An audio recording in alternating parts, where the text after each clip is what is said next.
ನಮಸ್ಕಾರ ಕರ್ನಾಟಕ. ಸಾಮಾನ್ಯ ಜನರಿಗೆ ನೆಮ್ಮದಿಯಿಂದ ಒಂದು ಬದುಕಬೇಕು. ಆ ಬದುಕಿರಬೇಕು ಅಂತಂದ್ರೆ ಒಂದಿಷ್ಟು ಮಟ್ಟಿಗೆ ಬ್ಯಾಂಕಲ್ಲಿ ಒಂದು ಸ್ವಲ್ಪ ಹಣ ಇದ್ದು ಸಾಲದ ಬಾಧೆಯಿಂದ ಮುಕ್ತ ಆದರೆ ಸಾಕು. ಬಟ್ ಕರ್ನಾಟಕದಲ್ಲಿ ಮೀಟರ್ ಬಡ್ಡಿ ದಂಧೆಗಳು ದೊಡ್ಡ ಮಟ್ಟಿಗೆ ನಡೀತಾ ಇದೆ. ಕರ್ನಾಟಕ ಪೊಲೀಸರಿಗೆ ನಾವು ಈ ಮೂಲಕ ರಿಮೈಂಡ್ ಮಾಡೋದೇನು ಅಂತಂದ್ರೆ, ಮೀಟರ್ ಬಡ್ಡಿ ಮಾಡೋರು, RBI ಗೈಡ್ಲೈನ್ಸ್ ಇಲ್ದಿರ, ಲೈಸೆನ್ಸ್ ಇಲ್ದಿರ ಬಡ್ಡಿ ವ್ಯವಹಾರ ಮಾಡೋರು ಯಾರೇ ಆಗಿರ್ಬೋದು, prevention of money laundering act ಕಡೆ ಬರುತ್ತೆ. ಎನ್ಫೋರ್ಸ್ಮೆಂಟ್ ಡೈರೆಕ್ಟರೇಟ್ಗೆ ಪವರ್ಸ್ ಇದೆ. ಕರ್ನಾಟಕದಲ್ಲಿ ಪೊಲೀಸರು ಇದ್ಕೊಂಡು ಕೂಡ, ಪೊಲೀಸ್ ಸ್ಟೇಷನ್ ಇದ್ಕೊಂಡು ಕೂಡ ಅಕ್ರಮವಾಗಿ ಬಡ್ಡಿ ವ್ಯವಹಾರ, ಲೈಸೆನ್ಸ್ ಇಲ್ಲದೆ ಬಡ್ಡಿ ವ್ಯವಹಾರ, ಮೀಟರ್ ಬಡ್ಡಿ ಕೊಟ್ಟು ಜನರನ್ನ ಸುಲಿಗೆ ಮಾಡೋದು, ಸಣ್ಣ ಪುಟ್ಟ ಫೈನಾನ್ಸ್ ಆಫೀಸ್ಗಳಂತ ಓಪನ್ ಮಾಡಿಕೊಂಡು, ಯಾಕಂದ್ರೆ RBI ಗೈಡ್ಲೈನ್ಸ್ ಇದೆ. RBI ಗೈಡ್ಲೈನ್ಸ್ ಪ್ರಕಾರ 11% ಮೇಲೆ ನೀವು ಯಾರು ಬಡ್ಡಿ ಚಾರ್ಜ್ ಮಾಡಿ, 11% ಫಾರ್ 12 months ಡಿವೈಡೆಡ್ ಬೈ 12 ಹಾಕರೆ 0.75% ಬರುತ್ತೆ ತಿಂಗಳಿಗೆ. ಇವರು ವಾರಕ್ಕೆ 5%, ವಾರಕ್ಕೆ 10% ಮೀಟರ್ ಬಡ್ಡಿ ಕರ್ನಾಟಕದ ಉದ್ದಗಲಕ್ಕೂ ಕಷ್ಟಕ್ಕೆ ಜನ ಕಷ್ಟದಲ್ಲಿದ್ದಾಗ ಹಣ ಕೊಟ್ಬಿಡೋದು, ಆಮೇಲೆ ವಾರಕ್ಕೆ ವಸೂಲಿ ಮಾಡಕ್ ಹೋಗೋದು, ಅವ್ರ ಮೇಲೆ ಜಪ್ತಿ ಆಗೋದು. ಇದೆಲ್ಲದಕ್ಕೂ ಮೂಲ ಕಾರಣ ನಮ್ಮ ಕರ್ನಾಟಕದಲ್ಲಿ ಪೊಲೀಸರು ಈ ಮೀಟರ್ ಬಡ್ಡಿಗಳ ಮೇಲೆ ಯಾವುದೇ ರೀತಿಯ ಕ್ರಮವನ್ನು ಜರುಗಿಸ್ತಾ ಇಲ್ಲ ಅಂತ ಸಾರ್ವಜನಿಕರು ಹೇಳ್ತಾ ಇದ್ದಾರೆ. ಕ್ರಮವನ್ನು ಜರುಗಿಸಬೇಕು. ಪೊಲೀಸರು ಈ ರೀತಿ ಸಾರ್ವಜನಿಕರು ಮೀಟರ್ ಬಡ್ಡಿ ಅಥವಾ ಮೈಕ್ರೋ ಫೈನಾನ್ಸ್ ಆವಳಿಗಳು, RBI ಗೈಡ್ಲೈನ್ಸ್ ಇದೆ. ಬೆಳಗ್ಗೆ 7 ಗಂಟೆಯಿಂದ ಸಂಜೆ 7 ಗಂಟೆ ಒಳಗಾಗಿ ಯಾವಾಗಲಾದ್ರೂ ಪರ್ಮಿಷನ್ ತಗೊಂಡು ಫೋನ್ ಮಾಡಬೇಕು. ಸಾಲ ವಸೂಲಾತಿ ವಾಹನ ಅಂತ ನೀವು ಬ್ಯಾನರ್ ಕಟ್ಕೊಂಡು ಮನೆ ಹತ್ರ ಹೋಗಂಗಿಲ್ಲ. ರೈಟ್ ಟು ಪ್ರೈವೇಸಿ ಡ್ಯಾಮೇಜ್ ಆಗುತ್ತೆ. ಅವ್ರ ಹೆಸರು ಹಾಳಾದ್ರೆ ಸಾಲ ಯಾರು ಕೊಡ್ತಾರೆ ನಿಮ್ಗೆ ವಾಪಸ್ಸು? It's a Supreme Court guidelines. Micro ಫೈನಾನ್ಸ್ಗಳವರು ಇವರು ಗಾಡಿಗಳ ಮೇಲೆ ಸಾಲ ವಸೂಲಾತಿ ಅಂತ ಬರ್ಕೊಂಡು ಸಾಲಗಾರರ ಮನೆ ಬಾಗಿಲಿಗೆ ಹೋಗಂಗಿಲ್ಲ. ಕ್ಲಾರಿಟಿ ಇದೆ. ಮೈಕ್ರೋ ಫೈನಾನ್ಸ್ ಅವ್ರಿಗೆ, ಸಣ್ಣ ಪುಟ್ಟ ಫೈನಾನ್ಸ್ಗಳು ಕೊಟ್ಟಿರೋರಿಗೆ ನೀವು ಮನೆ ಹತ್ರ ಹೋಗಿ ಗಲಾಟೆ ಮಾಡಂಗಿಲ್ಲ. ಗಲಾಟೆ ಮಾಡಿದ್ರೆ ಪೊಲೀಸ್ FIR ಮಾಡಬಹುದು. ಬೆಳಗ್ಗೆ as per ICICI bank versus union of ಇಂಡಿಯಾದಲ್ಲಿ 2015ರಲ್ಲಿ RBIಗೆ, ರಿಸರ್ವ್ ಬ್ಯಾಂಕ್ ಆಫ್ ಇಂಡಿಯಾಗೆ ಸುಪ್ರೀಂ ಕೋರ್ಟ್ ಗೈಡ್ಲೈನ್ಸ್ ಮಾಡಿದೆ. ಯಾವಾಗಂದ್ರೆ ಅವ್ರು ಯಾರ ಮನೆ ಹತ್ರ ಹೋಗಂಗಿಲ್ಲ. ಯಾರಿಗೂ ನೀವು ಸಾಲ ಕೇಳೋ ನೆಪದಲ್ಲಿ ಯಾರಿಗೂ ಅವಮಾನ ಮಾಡಂಗಿಲ್ಲ. You can't damage the reputation. ಯಾರ ಮನೆ ಒಳಗಡೆ ಹೋಗಂಗಿಲ್ಲ. ಗಮನವಿಟ್ಟು ಕೇಳಿ. ನಿಮಗೆ ಭೇಟಿ ಮಾಡಬೇಕು ಅಂದ್ರೆ ನಿಮಗೆ ಫೋನ್ ಮಾಡಿ ರಿಕ್ವೆಸ್ಟ್ ಮಾಡ್ಕೊಳ್ಬೇಕೆ ಹೊರತು ಧಮಕಿ ಹಾಕಂಗಿಲ್ಲ. ಆಮೇಲೆ ನಿಮ್ಮ ಮನೆ ಹತ್ರ ಬಂದು ಸಾಲ ಕಟ್ಟು ಅಂತ ಗಲಾಟೆ ಮಾಡಿದ್ರೆ ಆ ವಿಡಿಯೋನ ಮಾಡಿ ಸಂಬಂಧಪಟ್ಟಂತ ಪೊಲೀಸ್ ಠಾಣೆಗೆ ದೂರನ್ನ ಕೊಡಿ. ಅವನು ಬ್ಯಾಂಕ್ ಓನ್ ಆಗಿರ್ಲಿ, SBI ಆಗಿರ್ಲಿ, ಮೈಕ್ರೋ ಫೈನಾನ್ಸ್ ಆಗಿರ್ಲಿ, ಯಾರೇ ಆಗಿರ್ಬೋದು, ನೀವು ನಿಮ್ಮ ಸಾಲ ಕಟ್ಟಬೇಕಾದ್ರೆ ಸಾಲ ವಸೂಲಾತಿಗೆ ಬಂದಾಗ ಕೆಟ್ಟ ಭಾಷೆಗಳನ್ನು ಬಳಸೋದು, 4 ಮನೆಗಳ ಮುಂದೆ ಕಿರ್ಚಾಡೋದು, ಇವನ್ ಸಾಲ ತಗೊಂಡಿದ್ದಾನೆ ಕಟ್ಟೇ ಇಲ್ಲ ಅಂತ ಅವಮಾನ ಮಾಡೋದು, ಮನೆ ಒಡೆ ನುಗ್ಗೋದು ಎಲ್ಲ ನಿಷೇಧ. ನೀವು ಪರ್ಮಿಷನ್ ಕೊಟ್ಟಿಲ್ಲ ಅಂದ್ರೆ ಮನೆ ಒಡೆನೂ ಬರಂಗಿಲ್ಲ. ಅವರು they can't even entry your house as per the guidelines of reserve bank of India directed by supreme court of India ಪ್ರಕಾರ ನಿಮ್ಮ ಮನೆಯೊಡೆ. ಆಮೇಲೆ ನಿಮಗೆ ಫೋನ್ ಮಾಡಬೇಕಾದ್ರೆ ಸಮಯ ನಿಗದಿ ಮಾಡಿದೆ, ಸುಪ್ರೀಂ ಕೋರ್ಟ್ ನಿಗದಿ ಮಾಡಿದೆ. ICICI bank versus Sharada Devi case ಏನೋ ICICI ಬ್ಯಾಂಕ್ ಕೇಸ್ ಅಂತ ಹೊಡೆದ್ರೆ ನಿಮ್ಗೆ ಸಿಗುತ್ತೆ. ಗೈಡ್ಲೈನ್ಸ್ ಮಾಡಿದೆ. ಬೆಳಗ್ಗೆ 7 ಗಂಟೆಯಿಂದ ಸಂಜೆ 7 ಗಂಟೆ ಅಷ್ಟೇ. ಅದಾದ್ಮೇಲೆ ನಿಮಗೆ ಫೋನೇ ಮಾಡಂಗಿಲ್ಲ. ನಿಮ್ ಮನೆ ಒಡೆ ಬರಬೇಕು ಅಂತಂದ್ರೆ ಪರ್ಮಿಷನ್ ತಗೊಂಡ್ಬರ್ಬೇಕು. They can't walk into your house. ನಿಮ್ ಮನೆ ಒಡೆ ಕಾಲಿಡಂಗಿಲ್ಲ. ಸಾಲ ಕೊಟ್ಟವನು ಆಚೆ ಕಡೆ ಬಂದು ನಿಂತ್ಕೊಂಡು ಜೋರಾಗಿ ಕಿರ್ಚಾಡಂಗಿಲ್ಲ. ತಗೊಂಬರ, ದುಡ್ಡು ತಗೊಂಬ, ಕಿರ್ಚಾಡಂಗಿಲ್ಲ. ಕಿರ್ಚಾಡಿದ್ರೆ ವಿಡಿಯೋ ಮಾಡಿಕೊಂಡು ಸಂಬಂಧಪಟ್ಟಂತ ಪೊಲೀಸ್ ಠಾಣೆಗೆ ದೂರನ್ನ ಕೊಡಿ. ಪೊಲೀಸರು ದೂರನ್ನ ದಾಖಲಿಸಬೇಕು.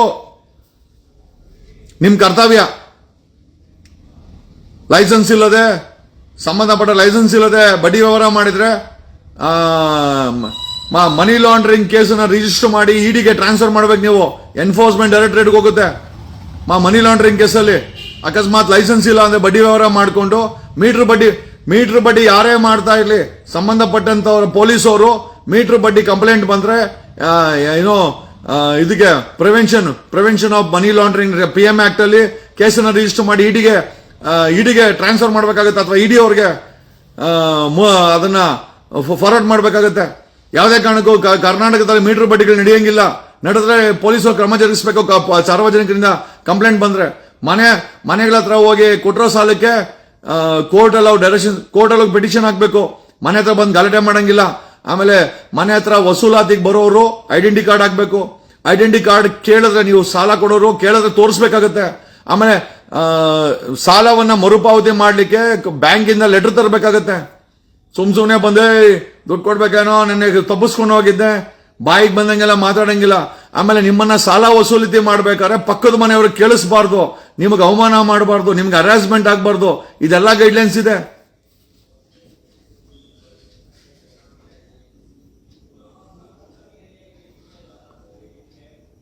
ಹಾಗಾಗಿ ಕರ್ನಾಟಕದಲ್ಲಿ ಬಡ್ಡಿ ವ್ಯವಹಾರ, ಮೀಟರ್ ಬಡ್ಡಿ, ಮೈಕ್ರೋ ಫೈನಾನ್ಸ್ ಹಾವಳಿಗಳಿಗೆ ಒಂದು ಫುಲ್ ಸ್ಟಾಪ್ ಅನ್ನು ಹಾಕಬೇಕಾಗಿದೆ. ನೀವು ವೋಟ್ ಮಾಡಿದಂತ ಸರ್ಕಾರ ಅವನ ಅಶೋಕ್ನ ಆಗ್ಬೋದು, ಬಿಜೆಪಿಯವರು ಆಗ್ಬೋದು, ಯತ್ನಾಳ್ ಆಗ್ಬೋದು, OT ರವಿ ಆಗ್ಬೋದು, ಈ ಕಡೆ DK ಶಿವಕುಮಾರ್ ಆಗ್ಬೋದು, ಸಿದ್ದರಾಮಯ್ಯ ಆಗ್ಬೋದು, ಯಾರು ಕೂಡ ಸಾರ್ವಜನಿಕರ ಕಷ್ಟಗಳು ಸ್ಪಂದಿಸ್ತಾ ಇಲ್ಲ. ಬರೀ ಹೂನಾರ ಹಾಕೊಳ್ಳೋದು, ಐಡಿಯಾಲಜಿ ಮಾತಾಡೋದು, ಭಾಷಣಗಳು ಮಾಡೋದು, ಒಬ್ಬರೊಬ್ಬರನ್ನ ಬೈಕೊಳ್ಳೋದು, ಹೋಗೋದು. ಕಷ್ಟಗಳ ಬಗೆಹರಿಬೇಕು. ಮೊದಲನೇದಾಗಿ ಮೈಕ್ರೋ ಫೈನಾನ್ಸ್ ಹಾವಳಿಗಳು ಜಾಸ್ತಿ ಆಗ್ತಾ ಇದೆ. ಎಷ್ಟೋ ಜನ ಊರುಗಳು ಬಿಟ್ಟು ಓಡೋಗ್ತಾ ಇದ್ದಾರೆ. ಮನೆ ಬಾಗಿಲಿಗೆ ಬಂದು ಗಲಾಟೆ ಮಾಡಿದ್ರೆ ವಿಡಿಯೋ ಮಾಡಿ ಸಂಬಂಧಪಟ್ಟಂತ ಪೊಲೀಸ್ ಠಾಣೆಗೆ ಫೋನ್ ಮಾಡಿ. ನೀವು ಪೊಲೀಸ್ ಠಾಣೆಗೆ ಹೋಗಬೇಡಿ, ಪೊಲೀಸರು ಬರಲಿ. ಸಾಲ ಕೊಡಬೇಕು ಅಂದ್ರೆ ಕ್ರೈಮ್ ಅಲ್ಲ ಅದು. ನೀವು ಯಾರೂ ಕೂಡ ಅಪರಾಧ ಅನ್ಕೊಂಬೇಡಿ. ನೀವು ಸಾಲ ಕಟ್ಟಬೇಕಾದ್ರೆ ಅದು ಅಪರಾಧ ಅಲ್ಲ, ಅದು ಯುವರ್ ಓನ್ಲಿ ಎ ಡಿಫಾಲ್ಟರ್. ನೀವೇನು ಕೊಲೆ ಮಾಡಿಲ್ಲ, ನೀವೇನು ರೇಪ್ ಮಾಡಿಲ್ಲ, ನೀವೇನು ಕಳ್ತನ ಮಾಡಿಲ್ಲ. ಸಾಲ ಕೊಡ್ಬೇಕಾದ್ರೆ ಭಯ ಬೀಳ್ಬೇಕಾಗಿಲ್ಲ. ಸಾಲ ಕೊಡ್ತೀವಿ, ನಮ್ಮ ಹತ್ರ ಇಲ್ಲ, ಕೊಡ್ತೀವಿ, ಸಿಂಪಲ್. ಹಾಗನ್ಬಿಟ್ಟು ಮನೆ ಬಾಗಿಲಲ್ಲಿ ಕೂತ್ಕೊಂಡ್ಬಂದ್ ಮನೆ ಒಳಗಡೆ ಬರ್ಬೇಕಂದ್ರೆ ನಿಮ್ ಪರ್ಮಿಷನ್ ತಗೊಳ್ಬೇಕು.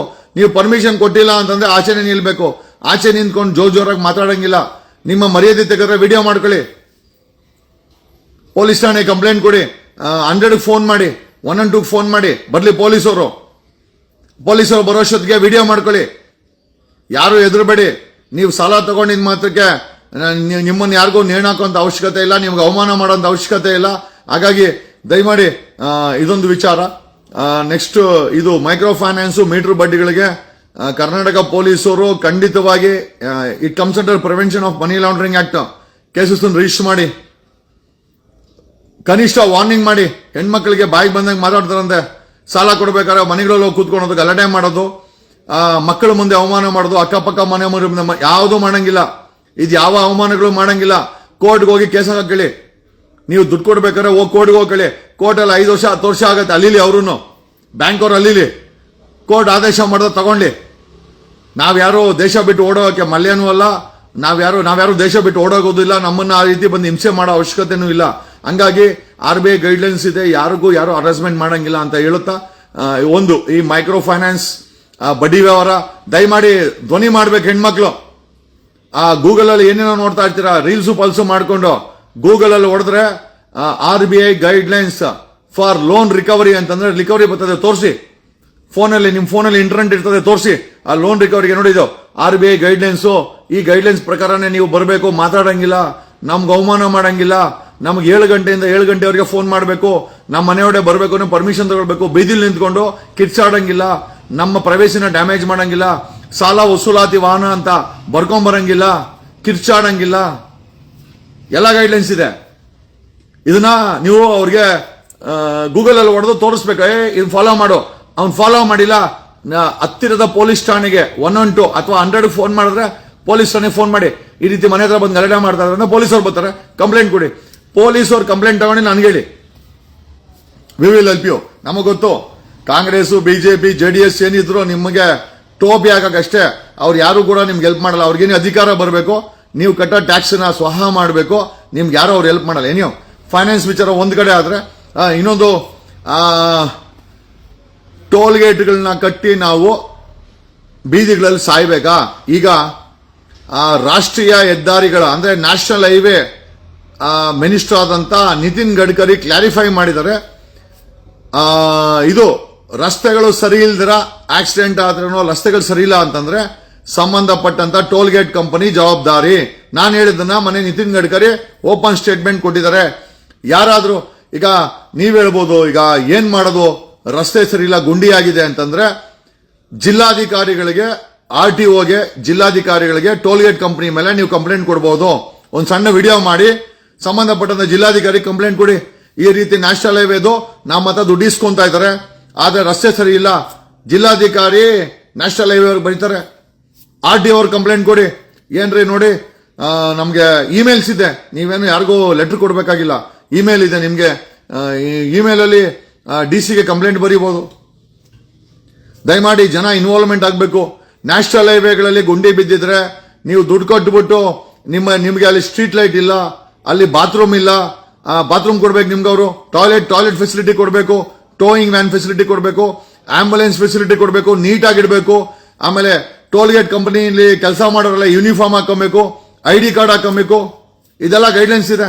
ಆಮೇಲೆ ಆ ಟೋಲ್ ಗೇಟ್ ಹಾಕಿರೋ ಜಾಗದಲ್ಲಿ ನೀಟಾಗಿರ್ಬೇಕು, ಗೂಂಡಾಗ್ಲಿರ್ಬಾರ್ದು, ಗಡ್ಡ ಬಿಟ್ಟಿರಬಾರ್ದು. ಈ ಗೂಂಡಗಳು ಏನು ಅವೆಲ್ಲ ಯಾರು ಇರಂಗಿಲ್ಲ. ಅದೆಲ್ಲ ವಿಡಿಯೋ ಮಾಡ್ಕೊಳ್ಳಿ.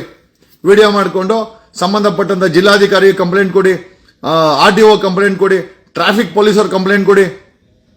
ಆಗತ್ತೆ. ನೀವೆಲ್ಲ ಒಟ್ಟೊಟ್ಟಿಗೆ ಈ ತರ ವಿರೋಧ ಮಾಡಿದ್ರೆ 100% ಆಕ್ಷನ್ ಆಗುತ್ತೆ. ಜಿಲ್ಲಾಧಿಕಾರಿ ಬರ್ಕೊಂತಾನೆ ನ್ಯಾಷನಲ್ ಹೈವೇ ಅವ್ರಿಗೆ, ಜಿಲ್ಲಾಧಿಕಾರಿಗೆ ಜುಡಿಷನ್ ಬರುತ್ತೆ. ಒಂದು ಜಿಲ್ಲೆಗೆ ಅವನು ಕಲೆಕ್ಟರ್ಗೆ ಪವರ್ಸ್ ಇದೆ, ಕಲೆಕ್ಟರ್ ಬರೀಲಿ ನ್ಯಾಷನಲ್ ಹೈವೇಗೆ.